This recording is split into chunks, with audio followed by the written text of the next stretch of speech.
Половина од средношколците таргет на сајбер насилство. Станица пропаганда, врската на уметноста, културата и пропагандата.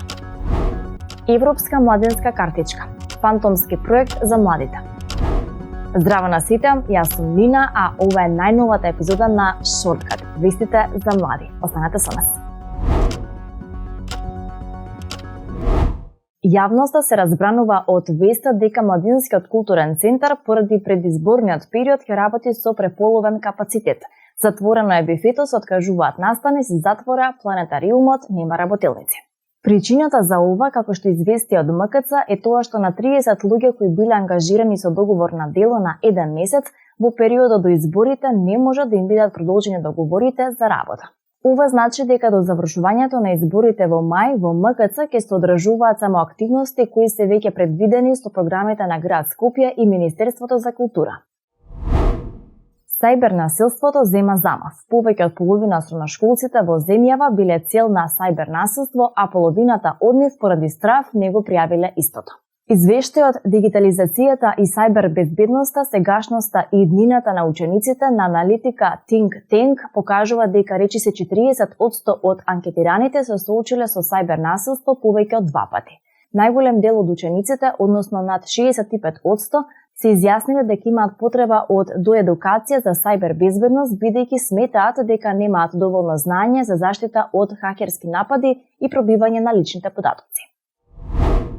Од прилогот што следува ќе ве запознаеме со станица пропаганда, нова комплексна инсталација и програма во живо на холандскиот уметник Јонас Стал, која истражува врската на уметноста и културата со доминантните форми на современата пропаганда. Кружна конструкција во која посетителите шетаат низ ходници на кои се поставени монитори, каде се вртат кратки видеа, се одржуваат панели, се прикажуваат документарци со најразлични примери за пропаганда. Токму со цел да се прикаже како функционира пропагандата, на овој начин е организирана комплексната инсталација и програмата во живо на холандскиот уметник Јонас Стал, која од 1 март до 31 мај е поставена во Музеот на современата уметност во Скопје. Таа е намената да им даде на луѓето алатка која ќе им ја зголеми писменоста на тема пропаганда. Посебен акцент е ставен на проектот Скопје 2014.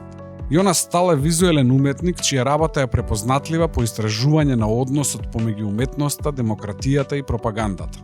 Конструкцијата на оваа изложба наликува на паноптикон, кружна затворска зграда, чиј концепт е да им се овозможи на сите затвореници да бидат наблюдувани од еден центар, без тие да знаат дали се навистина наблюдувани.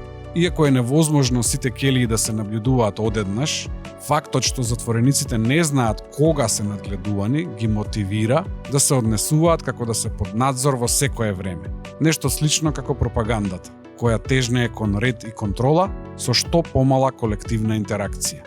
Изложбата Станица пропаганда има за цел да ги направи видливи различните современи пропаганди кои ги обликуваат светот и нашата перцепција. Изложбата Станица пропаганда има за цел да ги направи видливи различните современи пропаганди кои го обликуваат светот и нашата перцепција. Изложбата функционира како место каде што се стационираат различни модели на пропаганда, како што се ултранационалистичката пропаганда, пропагандата на алт-десницата, либералната, финансиската, империалистичката пропаганда, климатската, геолошката пропаганда. Она што особено се нагласува преку изложбата е дека пропагандата се поврзува со недемократските режими, но дека сепак таа постои секаде каде што има моќ. Во центарот на инсталацијата е школа за пропаганда, каде различни уметници, академици, новинари, теоретичари, поборници и активисти одржуваат предавања, работилници и обуки од областа на анализа на пропагандата и контрапропагандното делување. Изложбата е во организација на Сдруженијето Факултет за работи што не се учат, во соработка со Музеот на современа уметност. Само 5% од младите во Македонија имаат европска младенска картичка, но и тие не можат да ги искористат поволностите.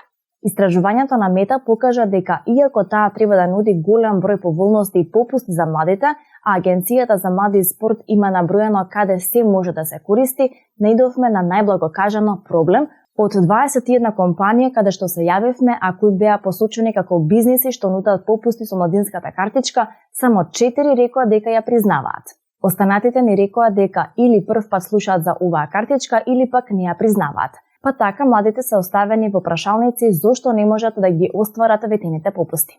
Ова го нарушува кредибилитетот на проектот кој се применува во над 30 европски земји и отвара сомнежи за волјата и капацитетите на домашните институции надлежни за младите, но и за вистинските намери зад ветувањата на властите. Дојдовме до крајот на шорткат. Се гледаме наредната недела со сите новости за младите, а вие вашите предлози и сугестии можете да ни ги пишете на Instagram и TikTok. Се гледаме. Поздрав!